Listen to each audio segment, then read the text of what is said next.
નમસ્કાર દોસ્તો, એક નવા વિડીયોમાં તમારું સ્વાગત છે. દોસ્તો, આજના આ વિડીયોમાં વાત કરીશું સૌને હસાવનાર અભિનેતા રમેશ મહેતા વિશે. તેમનો જન્મ 22 જૂન 1932ના રોજ નવાગામ ગોંડલમાં થયો હતો. તેમની માતાનું નામ મુક્તાબેન મહેતા અને પિતાનું નામ ગિરધરલાલ મહેતા હતું. મહેતાજી જ્યારે 6 મહિનાના હતા ત્યારે એક નાટક કંપનીમાં બાળકના રોલમાં રજૂ થયા હતા.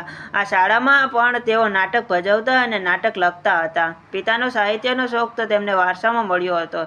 તેથી સંસ્કૃત પુરાણો અને અંગ્રેજી નાટકો તથા ગુજરાતી સુપ્રસિદ્ધ ગ્રંથો પરથી એ નાટકોના સંવાદ રચી શકતા હતા. તેમના નાટકો રાજકોટની પ્રખ્યાત ધર્મેન્દ્રસિંહજી કોલેજમાં પણ ભજવાતા. માત્ર 17 વર્ષની વયે ગુજરાતના જાણીતા ગઝલકાર અમૃત ઘાયલની દૂરની ભત્રીજી વિજયાગૌરી સાથે વિવાહ થયા. 1953માં 40 રૂપિયાને પગારે ઈરાની શેઠની નાટક કંપનીમાં જોડાયા. તે પછી વધારે પગાર માટે કંપની છોડી અને સરકારી નોકરીમાં જોડાયા. જાહેર બાંધકામ ખાતાની નોકરી કરતા કરતા જાહેર જનતામાં આવવાનો મોકો મળ્યો.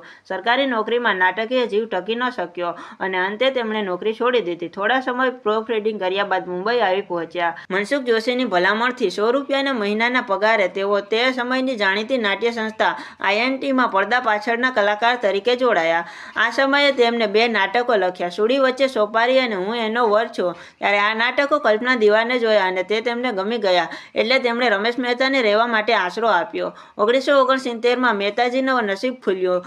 ગુજરાતી પટકથા લેખક ચંદ્રભુજ જોશી બીમાર પડતા તેમની ફિલ્મ હસ્તમેળાપના કેટલાક દ્રશ્ય રમેશ મહેતાએ લખ્યા અને એક નાનકડી એવી ભૂમિકા પણ ભજવી.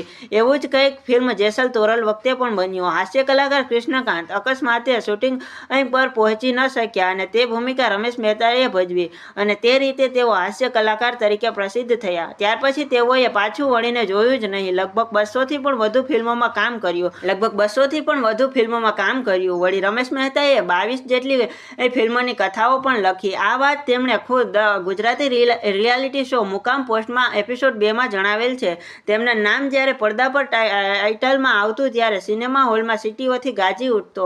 તેથી જ રેતીના રતન ફિલ્મમાં તેમની ઓળખ સિટી સમ્રાટ આપવામાં આવી હતી. રમેશ મહેતા અને મંજરી દેસાઈની જોડીને લોકોએ ખૂબ જ પસંદ કરી, પરંતુ મંજરી દેસાઈના અવસાનના કારણે રજની બાલાને પણ લોકોએ ખૂબ જ પ્રેમ આપ્યો. 11 મે 2012ના રોજ રાજકોટમાં તેઓનું નિધન થયું. તો દોસ્તો, આ હતી હાસ્ય સમ્રાટ રમેશ મહેતાની જીવનકથા. તો તમને આ વિડીયો કેવો લાગ્યો તે કમેન્ટ કરીને જરૂરથી જણાવજો અને વિડીયોને લાઇક કરી ચેનલને સબસ્ક્રાઇબ કરવાનું ના ભૂલતા.